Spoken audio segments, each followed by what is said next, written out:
EPAWA meteorologist Bobby Martich here with your outlook for January 27th, 2022. It is Thursday, and Thursday's video's forecast is sponsored by North Penn Car Wash in Lansdale, Montgomery County, Pennsylvania. Join the Unlimited Car Wash Club starting at just $13.95 per month. It's the only place where weather doesn't matter. You can wash your car or truck as many times as you like throughout the calendar month for one low monthly rate, which is a very good deal in wintertime.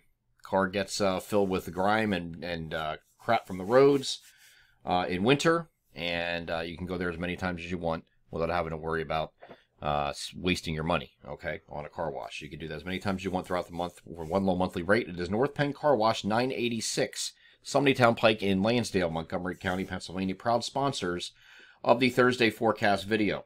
Okay, so we have this coastal storm that has been on, then it's been off, then on, then off, then on, then off, and now guess what? It's back on again.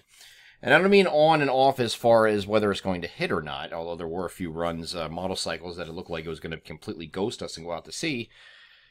And now the latest runs that I'm using in this video are back on again, and these are the latest runs from the overnight runs. By the way, I'm getting some either email or comment complaints, I guess, that we're doing this so late. We should record this in the morning. I don't have time to do that. I run a business. I mean, I'm doing this this video for free at night so everybody can see what the latest is through this point. We can give updates throughout the day with, you know, if we have to put a map out, which we will later today. But I just don't have the time to do it in the morning. I have clients to deal with, and I just don't have the time. Okay, so no disrespect to anybody that's looking for different times in the morning. And there's not really going to be much change really from when I'm recording this past midnight every night, and then it you know, the next morning when you're watching it at 6:30 in the morning. It's really not going to be too much change.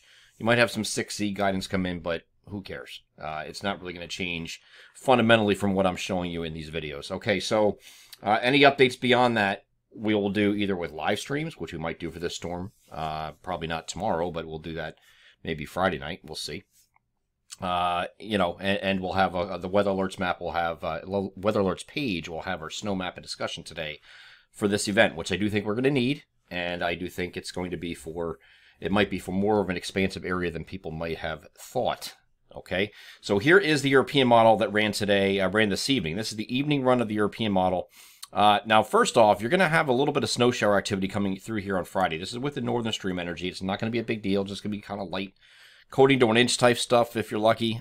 Temperatures are going to be kind of marginal, maybe at or just above freezing in a few areas, as you can see to my right, 28 to 36. So southeast areas are going to be a little bit warmer, but you do have that snow shower chance here on Friday. Okay, that's not the main storm yet, though.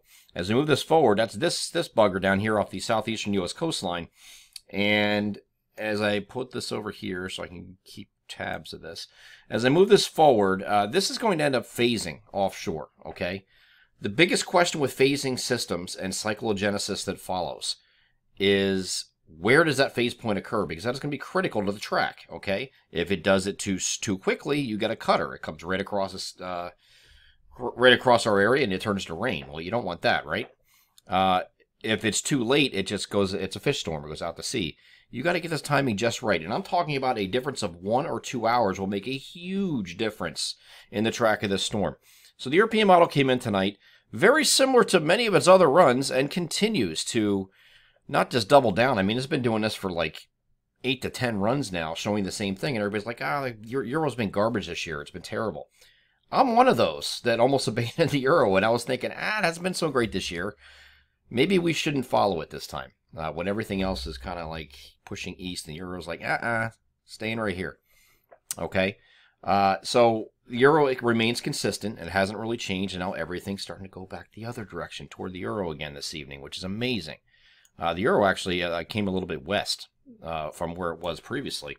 But there's, you know, it's just slight variations on the European model the last couple of days. It's been very consistent with this idea that you have a fully phased system sitting off the coast here, heading up toward the Cape of Massachusetts up here, and then Nantucket and Martha's Vineyard, places like that. But we'd have snow coming into at least eastern Pennsylvania, and really get it hard over New Jersey and Delaware. That remains the case this evening. Now, I still have, this is still pending, the overnight run. We don't have that, okay?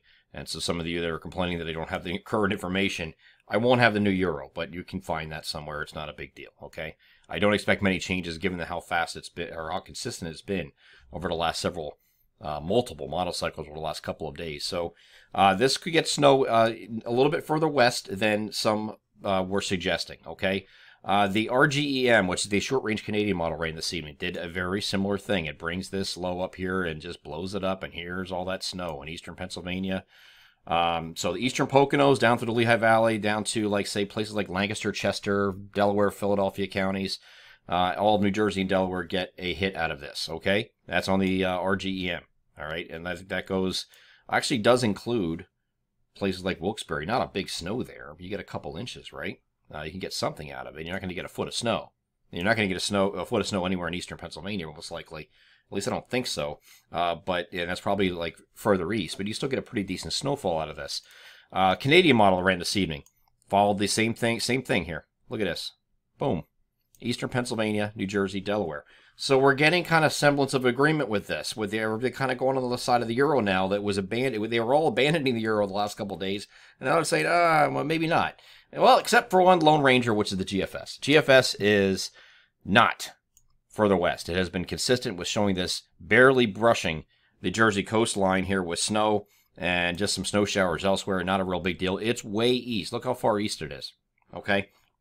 I think I know the reason why it's doing this, and it involves a thermodynamics process, which is latent heat release that is required to get cyclogenesis going. And I think it's interfered with by this energy that's sitting down here by Florida, okay?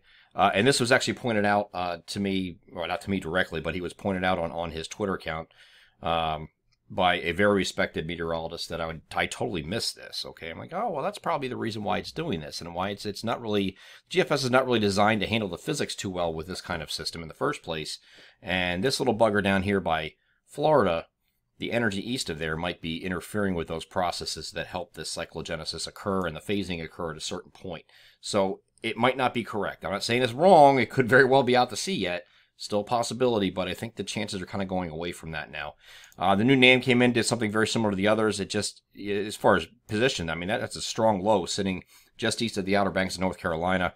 A little wonky with the precipitation shield on the northwest side. It should be more expansive than it's shown to be here and more like the Euro RGEM, so I'm not worried about the NAM here. It looks pretty good. As far as access of snowfall, this is what the RGEM had. I just want to show you that because, I mean, your jackpot areas are still going to be here. Coastal New Jersey and parts of Delaware. That's your jackpot zones. So that's where those areas can see over a foot of snow out of this, okay? If you get further west, it's still a decent hit here. You know, like in this quarter, southeast PA, northern New Jersey, they can still get hit pretty hard. And you get maybe a 3 to 6 inch snowfall in between these two lines here. Between here, okay? Now, further west, central PA, you're probably not going to, it's going to take a miracle to get you something out there. So if you're watching from Williamsport, Harrisburg, Sealands Grove, State College, go fish. You're going to have some northern stream energy move through on Friday, gives you a coating to an inch, and that's probably it. But areas further in these areas are populated areas right in here that were out of the game just 6 hours ago are now back in it, it looks like. So we have to keep monitoring this because we have a map that has to go out today. Just to give you comparative reference here, this is just 6 hours ago on this same model. This is where it was. Boom. Look at that. So you went from that to that. That's one heck of a shift, okay? So it's starting to recognize things. The energy sampled, we got some aircraft data ingested into the system, and we got everything going into this. So this is all taking part in showing what the evolution of this is going to be downstream, okay? Can there still be some shifts around? Yes, of course. But we're trying to hone in today, and then once we'll have all the 12Z models today to look at, and then at that point we'll be putting a map together, setting alerts, and of course having the weather alerts discussion at 5 p.m. today. So that's what we're looking at. That's what we're looking at for this storm. After this storm exits, which it will, by the way, approximate timing of this is going to start overnight Friday night, and then go into at least Saturday morning, but maybe the afternoon or evening farther east areas until that completely winds down. We'll get the timing narrowed down better when this track is firm, okay? And we're also going to have some windy conditions with this on Saturday, probably most likely during the afternoon and part of the overnight at least, with some gusty winds in there, 20 to 30 gusts higher than that. That'll be in the up to 40 in some locations, especially down here by the shore points.